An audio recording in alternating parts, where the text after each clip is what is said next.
ustedes son la luz del mundo. Él delegó en nosotros esta tremenda responsabilidad de predicar el Evangelio. No quiero ser un estorbo, quiero ser un canal, un puente donde la gente conozca a Jesús. Dijo Jesús: así como Dios el Padre me envió a mí, yo los envío a ustedes.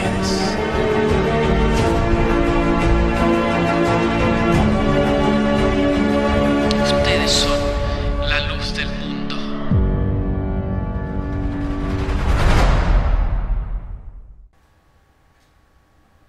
Bienvenidos a la segunda parte de la serie de Noé, una serie muy interesante que nos está haciendo pensar sobre nosotros mismos, basados en este personaje tan maravilloso que fue Noé. En la clase de hoy vamos a enfocarnos en una característica que tiene que ver con lo que Dios le mandó a Noé, que es la característica de ser efectivo en las cosas que llevamos adelante, efectivo en las obras que nosotros tenemos que hacer, en las acciones que tenemos que desarrollar. Por eso la hemos intitulado Realmente Efectivos.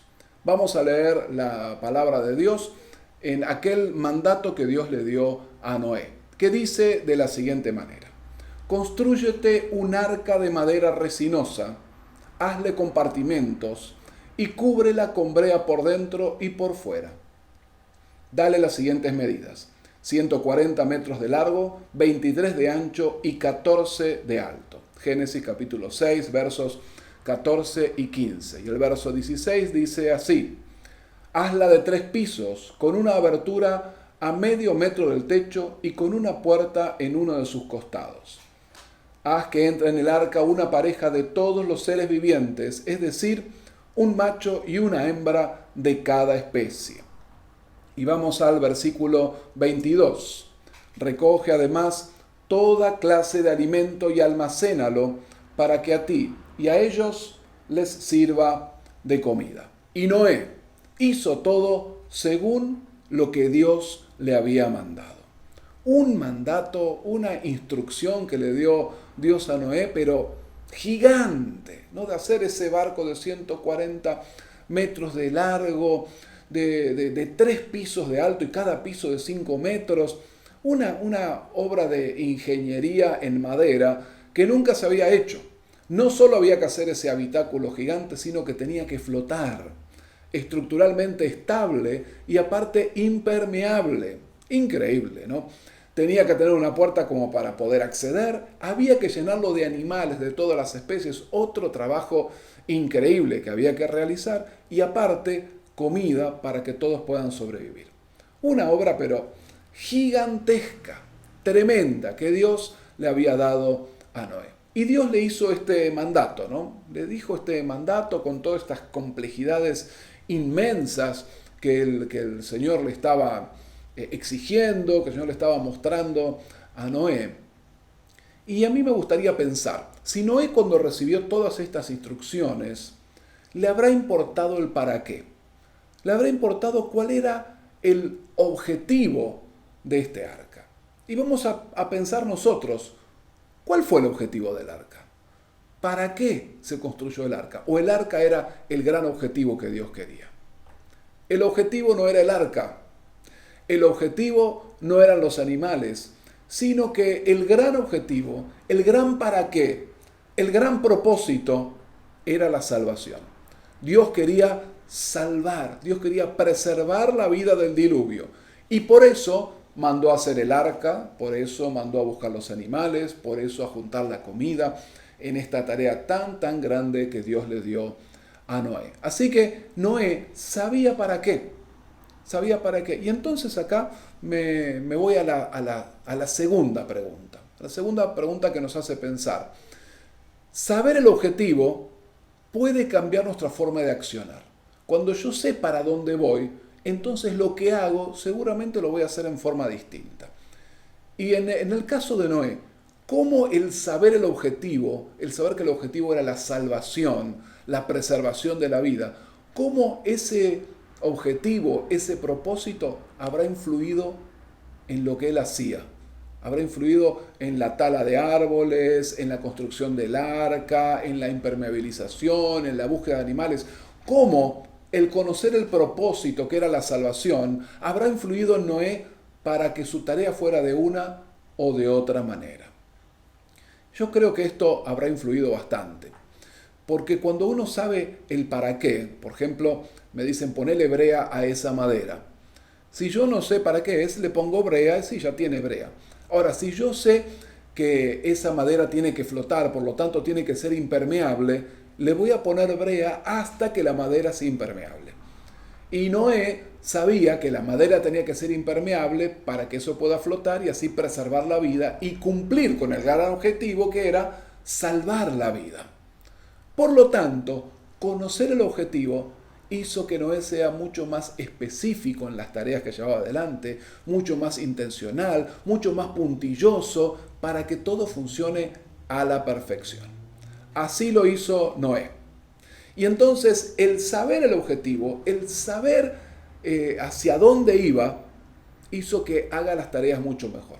Por ahí que seleccione mejor los árboles para que estructuralmente sea más sólida el arca.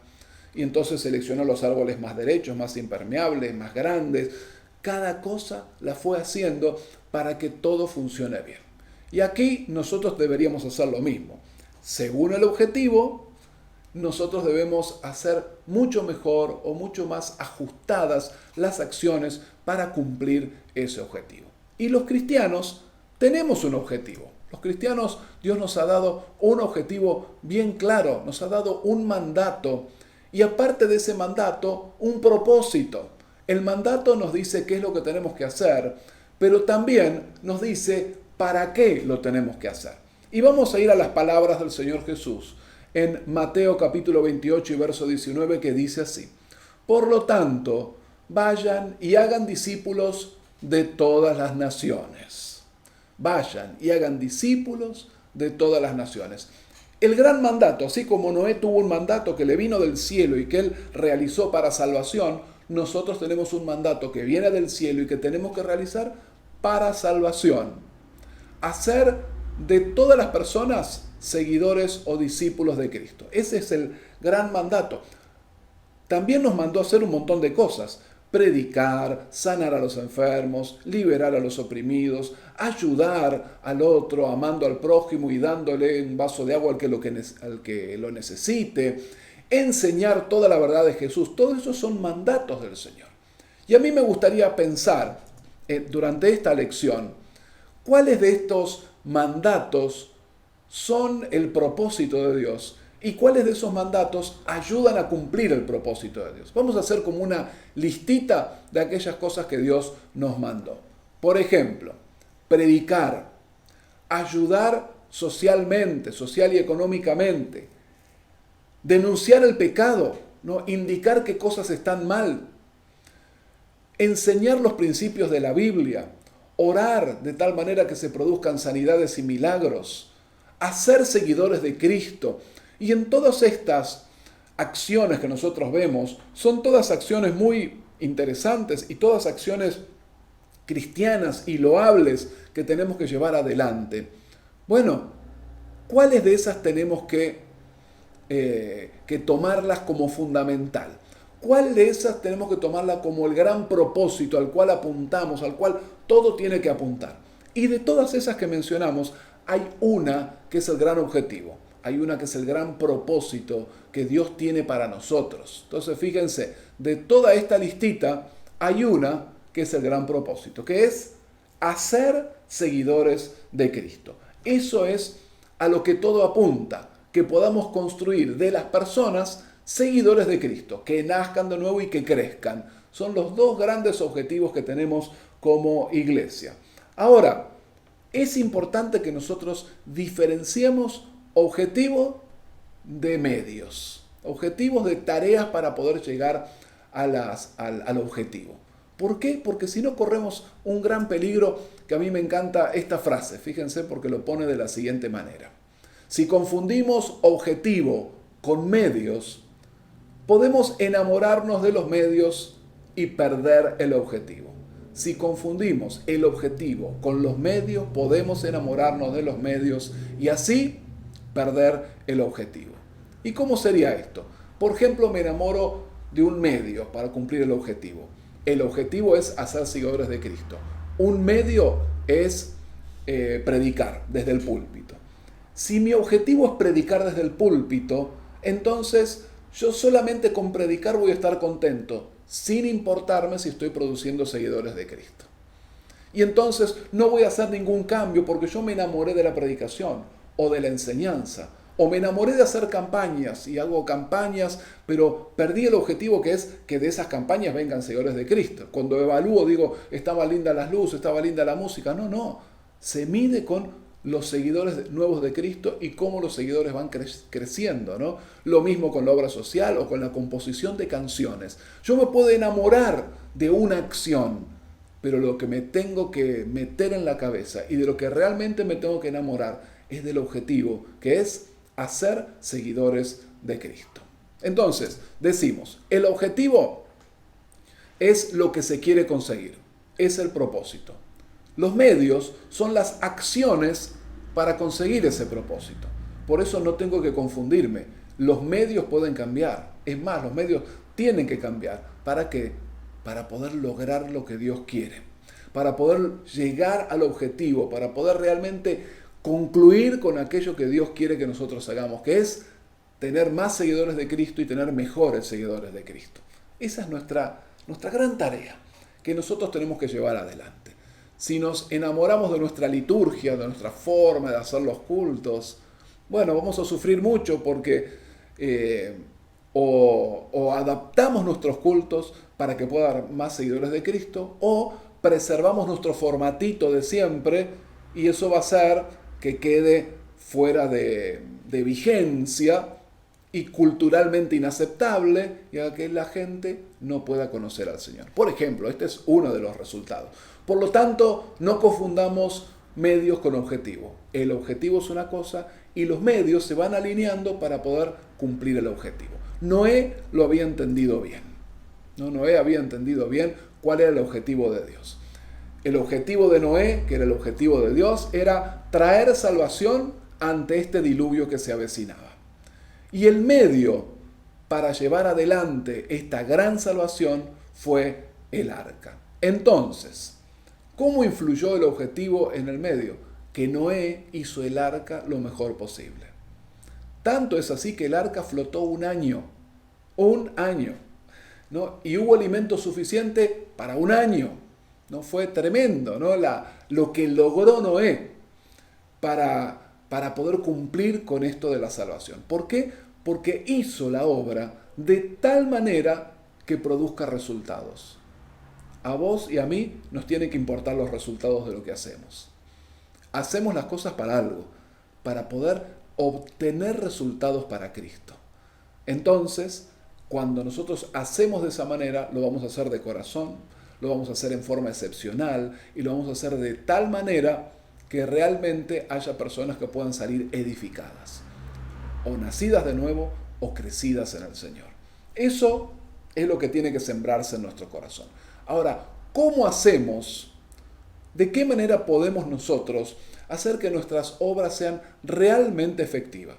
Que nuestras acciones que nosotros hacemos, por ejemplo, en el ministerio o en la vida de todos los días, ¿cómo hacer para que nuestras acciones cristianas sean realmente efectivas? Bueno, la Biblia nos habla, por supuesto, de cómo hacer para que las obras del cristiano tengan un gran efecto, puedan cumplir con su propósito. Así que vamos a leer un pasaje que realmente es excepcional, que está en Mateo capítulo 5 y verso 16. Y dice así: de la misma manera, dejen que sus buenas acciones brillen a la vista de todos, para que todos alaben a su Padre Celestial. Y de este pasaje yo quiero sacar, antes de ir a las 3 características, quiero sacar 2 verdades fundamentales acerca de las acciones. Las acciones tienen que ser buenas. buenas acciones significa acciones bíblicas, acciones espirituales. Las obras que hacemos tienen que ser buenas. Entonces, nuestras buenas obras tienen que ser bíblicas, verdaderas y espirituales. En segundo término, las acciones tienen que ser visibles, tienen que brillar, por lo tanto tienen que ser visibles. Eso significa que las acciones tienen que ser públicas, visibles, brillantes. Estas dos cosas son importantísimas. Buenas obras, obras bíblicas y espirituales, y obras visibles, públicas, brillantes. Estas dos cosas tienen que estar. Las obras no son para ocultarse y las obras no son para ir haciendo cualquier cosa. Tienen que ser buenas y tienen que ser públicas. Ahora sí, 3 características de las obras espirituales que no deben faltar en nuestro accionar, que de ninguna manera podemos barrer bajo la alfombra. 3 cosas excepcionales que tienen que pasar en nuestras obras. Y vamos a arrancar por la primera, que habla acerca de la valentía de las obras. Tienen que ser acciones valientes. Y vemos a un Noé que se enfrentó a un mundo que iba en una dirección contraria, que iba en otro sentido. Noé, yo me lo imagino un hombre que tuvo que enfrentar tanto la impopularidad como la incomprensión. Vamos a ponernos en situación. Era un mundo caótico, era un mundo donde la gente, dice la Biblia, que pensaba de continuo, todo el tiempo, de la mañana a la noche, en hacer el mal, en hacer cosas malas. Un mundo trastocado en su forma de pensar. Pareciera que desde que el mundo es mundo está trastocado, ¿no? Y gente que vos decís, ¿cómo puede pensar eso? ¿Cómo puede pensar en hacer mal a los demás? ¿Cómo puede pensar en discriminar por el origen, discriminar por la forma de pensar, discriminar por el color de la piel? Es impensable. Si somos todos seres humanos, de continuo pensar en hacer el mal. ¿Cómo puede haber gente tan egoísta que se ponga primero antes que los demás? Y no importa lo que le pasa a los demás, mientras que a mí y a los míos le vaya bien. Así con la parte económica o con la defensa del terreno. ¿Cómo puede ser eso? ¿Cómo puede ser gente que no le importe que contaminar el ambiente con tal de ellos tener más rédito económico? ¿Cómo puede haber gente que no le importe la parte espiritual y que diga que no existe y que niega cualquier origen sobrenatural de la vida? ¿Cómo puede haber gente tan materialista, tan naturalista? ¿Cómo puede haber gente que odie a los demás? ¿Cómo puede haber gente que no tenga afecto fraternal adentro de su familia? Gente que viole, que mate, que robe. ¿Cómo puede pasar eso? ¿Cómo podemos ser tan mezquinos en nuestro pensamiento? Todo eso es la corriente del mundo. Corriente del mundo que incluso se mete en las artes y en los planes de estudio. Y son totalmente contrarias, como le pasó a Noé. Noé era una persona intachable y los demás iban para otro lado. Por lo tanto, aún antes de que Dios le mande el arca, ya la sociedad lo tenía identificado a Noé, porque Noé era diferente. Era un diferente. Era uno que moralmente andaba bien. Y en general, cuando la moral es distinta entre uno y otro, la moral más exigente termina acusando a la moral más flácida, ¿no? a la moral más liviana. Y entonces la persona de moral más liviana se siente ofendida por la persona de moral más fuerte. Aun cuando esta persona no diga nada, se siente ofendida. Entonces, Noé se transformaba en una persona impopular. ¿Por qué? Porque no compartía el mismo estilo de vida que los demás. Entonces, la impopularidad es algo que tuvo que afrontar Noé. Imagínense cuando Noé, con toda esa impopularidad de vivir de una forma por ahí un poquito más recta, de tener un concepto sobre la sexualidad, por ejemplo, ¿no? Hoy también nos pasa, tenemos un concepto sobre la sexualidad. La sexualidad tiene que ser de esta manera, ¿no? Entre un hombre y una mujer. ¿Por qué? Porque nosotros creemos en el esquema, en el modelo que nos presenta la Biblia.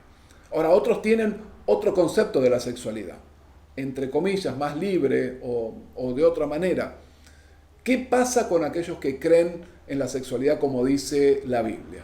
Son menospreciados, son tenidos como gente anacrónica de otro tiempo, como que directamente nosotros odiamos a los que tienen otra sexualidad. Y entonces te transformas en algo impopular. ¿Por qué? Porque no es el lugar donde todos están, ¿no? Donde está la opinión popular, que es decir, la de la mayoría. Bueno, Noé tuvo que enfrentarse a eso, pero aparte, decíamos, cuando empezó a construir el arca, empezó a ser algo incomprensible. Por un lado, yo me imagino, puede haber habido mofas y cargadas, ¿no? Mirá, un arca en el medio de una montaña, está loco. Ahora, también se puede haber transformado en algo más serio. Supongamos que le preguntaban a Noé, ¿por qué estás haciendo el arca? ¿Y por qué va a venir un diluvio? ¿Y por qué va a venir el diluvio? Porque Dios va a destruir todo. ¿Y por qué va a destruir todo?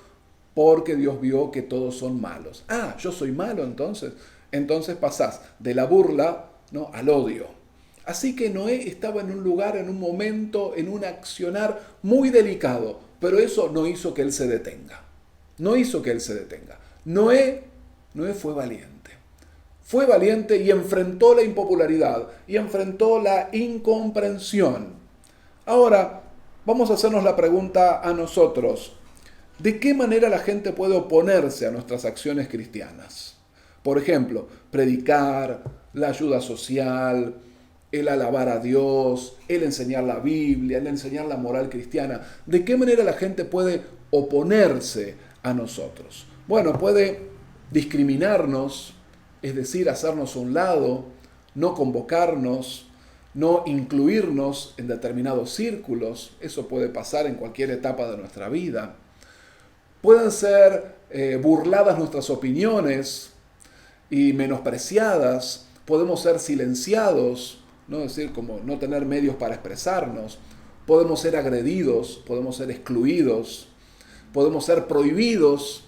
Todas esas son cosas que pueden ocurrir según los tiempos a la iglesia del Señor y a los cristianos. Puede haber algún tipo de persecución solapada o bien evidente. No importa, esas cosas pueden ocurrir. Ahora, cuando eso ocurre, nosotros no tenemos que devolver con la misma moneda, con una acción bélica en contra de aquellos que piensan distinto, sino nosotros tenemos que ser valientes para hacer lo que tenemos que hacer. No estamos acá para defendernos, sino para cumplir con nuestra misión, que es hacer seguidores de Cristo. Eso es lo que tenemos que hacer. Seamos valientes, no importan los ataques, seamos valientes para poder ir adelante y cumplir la misión que el Señor nos dio a nosotros como cristianos. Entonces, primera lección que aprendemos de Noé, seamos valientes para llevar adelante la obra que Dios nos dio, sin agredir a nadie, pero sí siendo valientes. Segundo consejo, nuestra accionar, nuestras acciones, nuestras obras tienen que tener una gran carga de motivación atrás. Noé estaba muy motivado. Tardó muchísimos años en llevar adelante su emprendimiento, que era armar el arca, juntar los animales y juntar la comida. Muchos años. Pensemos en Noé, recibe el llamado y dice, bueno, vamos a empezar. Y entonces fue y cortó los árboles y empezó a trabajar y así pasó un mes. Y después 2 meses, 6 meses, un año, ya se cumple un año. Y pasaron 2 y 3 y 4 y 5 y 10 y 20 años. Y Noé seguía adelante, sin ver el resultado, sin ver una nube de lluvia, nada. Siguió adelante y siguió adelante y siguió adelante sin desmayar. Y aquí viene la pregunta hacia nosotros mismos. ¿Cuánto tiempo pasa antes de que nos desanimemos? Supongamos que iniciás una acción cristiana, un ministerio, algo que vos decís, esto lo quiero llevar adelante para el Señor. ¿Cuánto tiempo pasa hasta que te desanimas? Por la falta de popularidad, o por la falta de resultado, por la falta de apoyo, por la falta de reconocimiento, porque tenés que poner mucho tiempo ahí y al final te cansás, por la fatiga. ¿Cuánto tiempo pasa hasta que te desanimas? No sé cuánto tiempo pasa. Y yo me miro a mí y puede ser que también baje el pedal demasiado rápido. Pero cuando miro a Noé, es como que me da una fuerza interior, ¿no? Es decir, y hasta me da vergüenza que pasen un par de días y yo me desanime, o unos meses. Noé, años y años, con mucha motivación interna, con una fuerza tremenda, él llevó adelante esta obra que Dios le había encomendado. ¿Por qué? Porque tenía bien claro el objetivo de salvar a todo el planeta. ¿Tenés bien claro tu objetivo? ¿Crees que Dios va a hacer seguidores de Cristo a través tuyo? Ya sea por la predicación del Evangelio y que muchos nazcan, o por la enseñanza para que muchos crezcan. ¿Lo crees? Entonces no puedes desanimarte. Ninguno de nosotros tiene permiso para desanimarse. Tenemos que motivarnos. Dicen que la palabra entusiasmos, que significa motivación, entusiasmo, significa llenos del Espíritu o llenos de un Espíritu. Bueno, si estamos llenos del Espíritu Santo, vamos a estar entusiasmados, motivados para llevar adelante la obra del Señor. El tercer y último consejo que quiero dejarte en el día de hoy es el sacrificio que puso Noé y su familia para llevar adelante esta obra. Noé y su familia hicieron una gran inversión. ¿Qué tipo de inversión? Ellos pusieron tiempo, muchísimo tiempo, pusieron mucho esfuerzo, pusieron su know-how, su conocimiento para llevar adelante esto, y pusieron su dinero y sus bienes. Me imagino, habrán comprado sierras y hachas a lo loco, ¿no? Y se las habrán roto y compraban y hacían y ponían. Y trabajaron un montón, sacrificando un montón de cosas. Y ahora hagámonos la pregunta a nosotros mismos. ¿Qué tipo de inversiones son necesarias para cumplir con el propósito de Dios en mi vida? ¿Qué tenés que invertir vos? ¿Qué tengo que invertir yo para que ese propósito pueda cumplirse? ¿Lo estás invirtiendo? ¿Y yo? ¿Lo estaré invirtiendo? ¿Qué puede ser? Y bueno, supongamos ¿no? que querés capacitarte. Y a veces la capacitación lleva dedicar un tiempo, como lo estás dedicando ahora viendo este estudio. A veces el tiempo tiene que ser más largo, a veces hay que restarle de dormir. En ocasiones, si querés capacitarte, también hay que pagar un curso, ¿no? Para poder realmente capacitarte, ¿no? O comprar libros. Bueno, todo eso tiene que ver con las inversiones que tenés que hacer. En un ministerio tendrás que comprar implementos, comprar, espacios, y ahí eso es plata, es dinero. Si querés ayudar a los demás, tenés que ofrendar, tenés que diezmar, si querés que la iglesia funcione. Tenés que poner de tu tiempo, aun cuando reste de tu diversión y de tu descanso. Tenés que poner de tu conocimiento, aun cuando te haya costado mucho hacerte de tu conocimiento, tenés que regalarlo para Dios, porque Él primero te regaló el tiempo para hacerlo. Tenés que darlo para que pueda avanzar la obra y cumplir el propósito. Entonces, tiempo, esfuerzo y también tus bienes materiales. Hay que ponerlo. Es la única forma.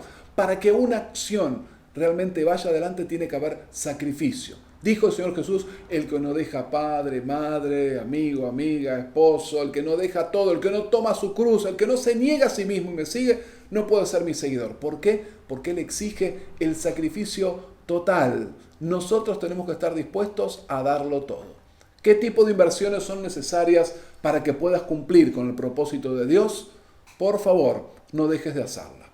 Y vamos a terminar haciendo una autoevaluación, porque la palabra de Dios de ninguna manera puede ser siempre para otro. Qué bien le vendría esta palabra a fulano de tal, a tal otro. La palabra de Dios no pueden picar las balas lejos.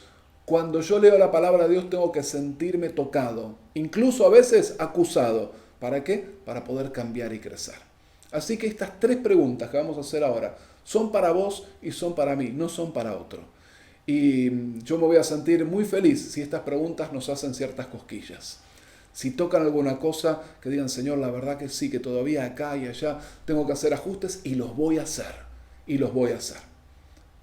3 preguntas de autoevaluación, que son estas. ¿Qué cosas te están costando hacer para Dios? ¿Cuáles son aquellas cosas que te están costando hacer para Dios? Que las vas realizando, pero cada vez te cuestan más.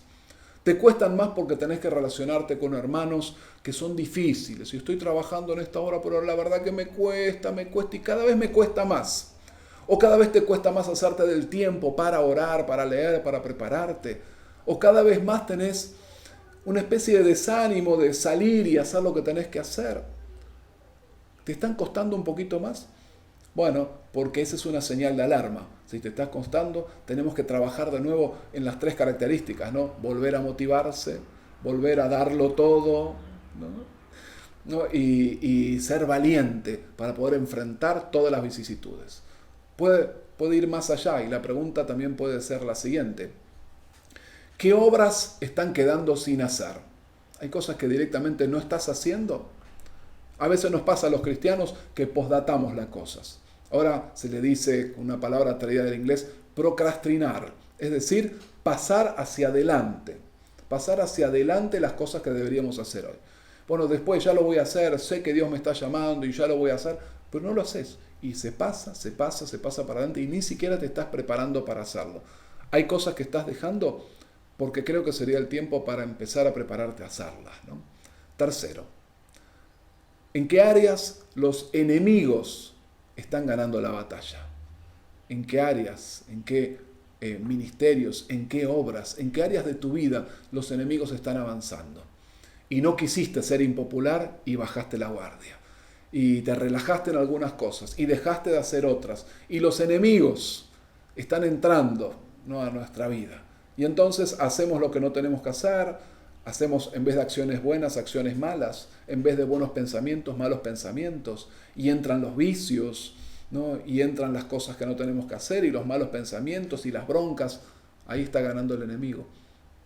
No lo permitamos. Que el Señor ponga su mano en nosotros. Queridos hermanos, es tan importante autoevaluarnos para poder tomar nuevas fuerzas y empezar a trabajar con estas 3 características que aprendimos de Noé.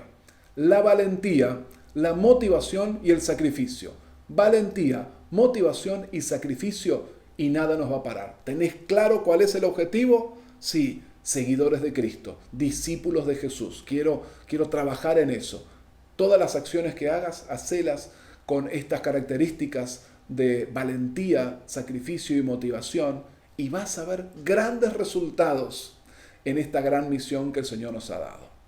A todos los que están siguiendo este estudio los quiero invitar a ir al sitio casabiblica.riosdevida.com/Noé, porque allí vas a tener material adicional, el video, el audio y la planilla de trabajo con todo el resumen de lo que hemos visto para poder profundizar sobre estas verdades que están cambiando nuestra forma de pensar y sentir. casabiblica.riosdevida.com/Noé. Te espero en la próxima clase donde vamos a seguir siendo inspirados por este gran personaje de la Biblia llamado Noé.